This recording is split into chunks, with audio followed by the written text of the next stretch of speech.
So good day mga boss, mag-i-install tayo ngayon ng Honda Click K3 version 3. Sa unang step, tatanggalin natin yung mga stock na bolts at maglalagay tayo ng dalawang bushing at dalawang washer. Gamit natin na bolts dyan ay stainless.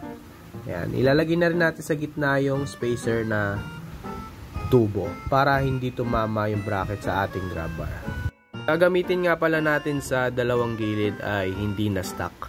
Ang paggagamitan lang natin ng stock ay yung sa gitna. Ayan, so makikita nyo nilalagay natin yung stock na bolts dito sa gitna. At once nakalagay na yung tatlong tornilyo, pwede nyo na siyang higpitan sabay-sabay.